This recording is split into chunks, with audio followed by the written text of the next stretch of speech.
Dhule marathon 2025 वाहतूक मार्गात बदल, नागरिकांना सहकार्याचे आवाहन। Dhule 1 February 2025 clean Dhule green Dhule या संकल्पनेअंतर्गत धुळे मॅरेथॉन 2025 चे आयोजन रविवार 2 फेब्रुवारी रोजी करण्यात आले आहे। या प्रतिष्ठित स्पर्धेचा तिसरा सीझन असणार असून पहाटे 5 वाजता मॅरेथॉनला प्रारंभ होईल। या मॅरेथॉनसाठी 30,000 हून अधिक स्पर्धकांनी नोंदणी केली आहे, त्यामुळे शहरभर मोठ्या प्रमाणात गर्दी अपेक्षित आहे। या पार्श्वभूमीवर वाहतूक व्यवस्थेत काही तात्पुरते बदल करण्यात आले आहेत।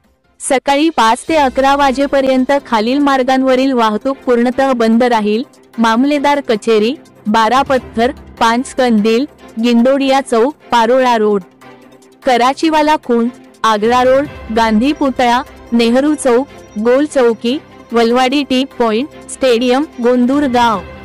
नागरिकांच्या सुविधेसाठी वाहन पार्किंगची व्यवस्था खालील ठिकाणी करण्यात आली आहे: कानोसा ज्युनियर हायस्कूल, एडलेब मनोहर सिनेमा, शाळा क्रमांक 4 व 8, district court, bus stand. Dhule जिल्हा पोलीस प्रशासनाने नागरिकांना पर्यायी मार्गांचा वापर करण्याचे आणि पार्किंग व्यवस्थेचा लाभ घेण्याचे आवाहन केले आहे। तसेच कोणत्याही गैरसोयीसाठी प्रशासनाशी संपर्क साधावा असे सांगण्यात आले आहे। मॅरेथॉनशी संबंधित अधिक माहितीसाठी स्थानिक प्रशासनाच्या अधिकृत सूचना आणि मार्गदर्शक तत्त्वांचे पालन करावे।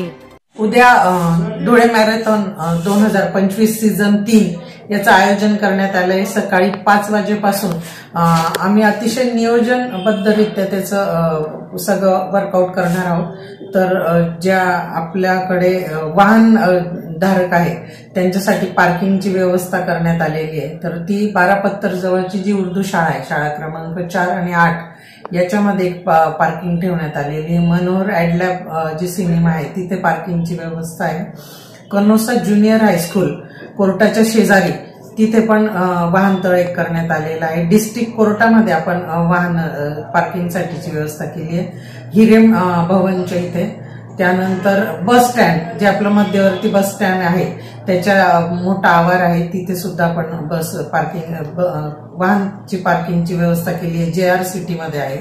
तर अशा प्रकारे आपण अतिशय मोठ्या प्रमाणात पार्किंगची व्यवस्था केली। आपलं पोलीस मुख्यालयाचा जो पेट्रोल पंप आहे तिच्या अलीकडपासून तिथून आपलं स्टार्टिंग पॉइंट आहे। त्याच्यानंतर शिवाजी पुतळा, मनोहर सिनेमा समोरून म्हणजे आपला आग्रा रोड पूर्ण, पाचकंदील, कराची चौक, गोल चौकी, पंचवटी, दत्त मंदिर चौक आणि तिथून गोंदूर रोडकडे, गोंदूर गावापासून 21 किलोमीटरचा युटर्न आहे आणि तिकडनंच मॅरेथॉन परत वापस हेडक्वार्टरला येणार। आपले सगळे IG नाशिक परिक्षेत्र आणि सर्व वरिष्ठ अधिकारी या मॅरेथॉन मध्ये सामील। सहभाग किती लोकांचा? सहभाग जवळपास 30,000 लोकांनी त्याची नोंदणी केली आहे, म्हणजे लहानपासून ते वृद्धांपर्यंत। आणि यासाठी आपण वाहनांच्या वाहतुकीचा मार्ग सुद्धा बदललेला आहे। तर सोनगीरकडून येणारी जी वाहतूक आहे ती पारोळा मार्गे गिंदोडिया चौक, लोकमान्य हॉस्पिटल आणि तिथून रेल्वे स्टेशन आणि मग आतमध्ये येणार। तसंच मालेगावकडनं येणारी जी वाहतूक आहे ती आपण परत लोकमान्य हॉस्पिटल पासून वळवण्यात आलेली आहे।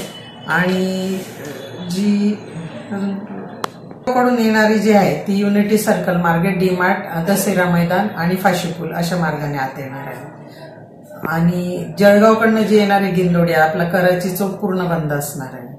तर ती गिंदोडिया चौकाकडनं लोकमान्य हॉस्पिटलकडे जाणार।